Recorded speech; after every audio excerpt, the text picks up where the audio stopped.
Recent గా మనకు తెలిసి ఈ మంత్ 9 జరిగిన ఒక ఇన్సిడెంట్ మోనిత డాక్టర్ మోనిత తన 13 హార్ట్స్ తర్వాత తన సెమినార్ హాల్లో రెస్ట్ తీసుకునే టైంలో తన కొలీగ్స్ ఇంకా స్టాఫ్ కలిసి తనని రేప్ ఒకరు ఇద్దరు కాదు చాలామంది కలిసి తనని రేప్ చేశారు.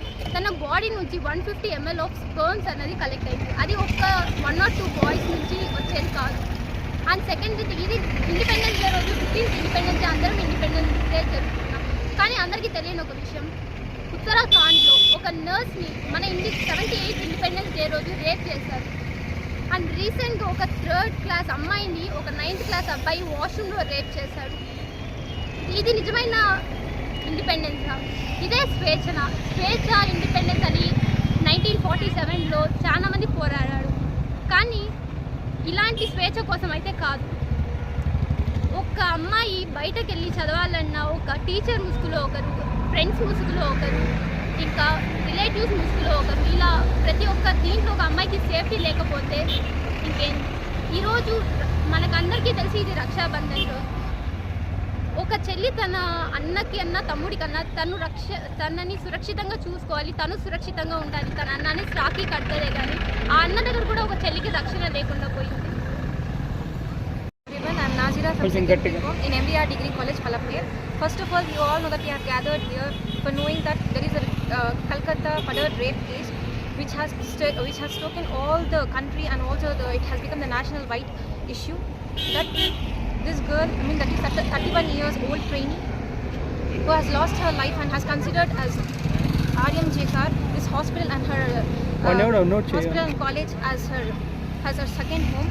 And she lost her life in a seminar hall in the college. That is, she was brutally murdered and she was raped, and she was accused in that she was brutally raped here.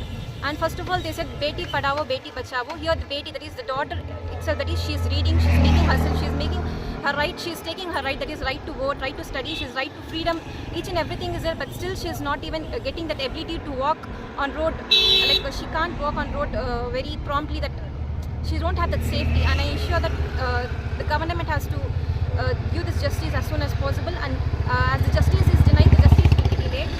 As violence against the women is the violence against humanity. That is, if the rapes and murders is all are taking, that is the main causes. There is no humanity in men's.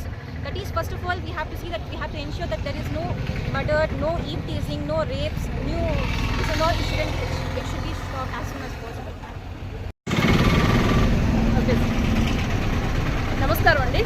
ఈరోజు మేము పలంనేరులోని MBR degree కళాశాల విద్యార్థులు అలాగే సిబ్బంది మా ఉపాధ్యాయులు అందరం కలిసి రీసెంట్గా జరిగిన 10 రోజుల క్రితం జరిగిన భూమికా వేతనాథ్ పైన జరిగిన అత్యాచారం, ఆ అమ్మాయిని అంతమొందించడం, దానిపైన నిర్లక్ష్య వైఖరికి నిరసనగా ఈరోజు మేము ఈ ప్రొటెస్ట్ చేయడం జరుగుతుంది.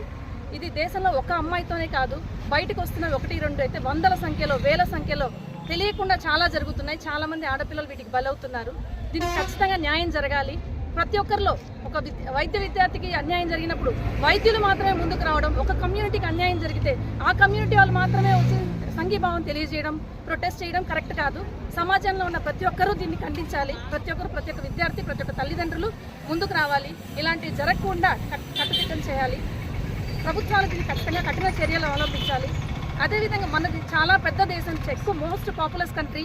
ఇంత పెద్ద దేశంలో చట్టాల గురించి, న్యాయాల గురించి, మన దేశంలో చట్టాలు ఎటువంటివి అంటే ఒక నిర్దోషి అయినా దోషి తప్పించుకోవచ్చు, కానీ ఒక నిర్దోషి కూడా శిక్షించబడకూడదు అనే చట్టాలు. దానివల్ల మనకు న్యాయం అనేది లేట్ అవుతుంది.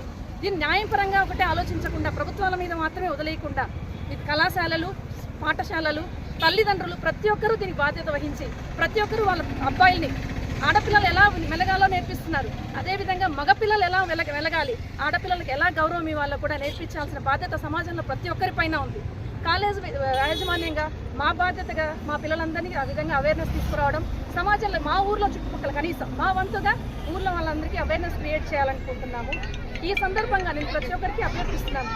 తల్లిదండ్రులు కావచ్చు, పాఠశాలలు కావచ్చు, చదువుతో పాటుగా మంచి నడవడిక నేర్పించాలి ఆడపిల్లలకి, మగపిల్లలకి. అలాగే తప్పు చేయడం అనేది ఈరోజు మనము మన ఇంటి దాకా రాలేదులే అని ఆలోచిస్తున్నారు. రేపు అది అధికారులు కావచ్చు, ప్రభుత్వం కావచ్చు, ఎవరికో జరిగింది అనుకుంటున్నారు. డబ్బులు ఉన్న వాళ్ళకో, చదువుకున్న వాళ్ళకి మాత్రం జరిగితే బయటకు వస్తున్నారు. చదువుకోని వాళ్ళకో, బీద వాళ్ళకో జరిగితే ఇది అన్యాయం బయటికి కూడా నలుగురు కూడా తెలియట్లేదు. నా దాకా రావట్లేదు, నా ఇంటి దాకా రావట్లేదు అనుకుంటున్నాం. చిచ్చు అనేది మొదలైతే ఏదో ఒక రోజు మన దాకా వస్తుంది. దయచేసి అందరూ గ్రహించాలి. ఇది నా వినవి. మా పాఠశాల విద్యార్థుల తరఫున, మా అందరి తరఫున ప్రభుత్వానికి, తల్లిదండ్రులందరికీ నా వినవి. 100 మంది విద్యార్థులతో పాటిస్తారు. ప్రభుత్వాన్ని ఎటువంటి దీంతో కోరుకుంటున్నారు ఇట్లాంటిది ఒక ప్రభుత్వం దీనికి ఇంతమంది స్పందన చూసైనా ప్రభుత్వం ఓట్ల కోసం కాకుండా ప్రజలకు న్యాయం చేయాలనే ఉద్దేశంతో ఖచ్చితంగా దీని వెనకాల ఎవరున్నారు, ఎంత పెద్దవాళ్ళు ఉన్నా సరే, డబ్బులున్న వాళ్ళు ఉన్నా సరే, ఎంత చదువుకున్న వాళ్ళు ఉన్నా సరే, కాకుండా తప్పు జరిగినప్పుడు తప్పు అని కనిపిస్తే ఇది సమాజానికి మంచి దారి చూపించిన వాళ్ళు అవుతారు. దీన్ని ఖచ్చితంగా ప్రభుత్వం సీరియస్గా తీసుకోవాలి. ఒకవైపు నుంచే కాకుండా గత 10 రోజులుగా ప్రతి దేశమంతా వైద్యులు నిరసన తెలియజేశారు. ప్రస్తుతం ఇంకా వాళ్ళు కూడా నిరసన తెలియజేస్తున్నారు. దయచేసి ప్రభుత్వాలు దీన్ని సీరియస్గా తీసుకొని దీన్ని ఖచ్చితంగా దోషులను శిక్షించాలి. దీనికంటూ సపరేట్గా కొత్తగా చట్టాలు రావాలి. 70 ఏళ్ల క్రితం చట్టాలు ఈరోజు పనికిరావు. ఈ రోజున ఈ ఇంటర్నెట్ యుగానికి పనికిరావు. ఖచ్చితంగా చట్టాలు మార్పు రావాలి. శిక్షలు అనేది కఠినంగా అవ్వాలి. ఇది మాట.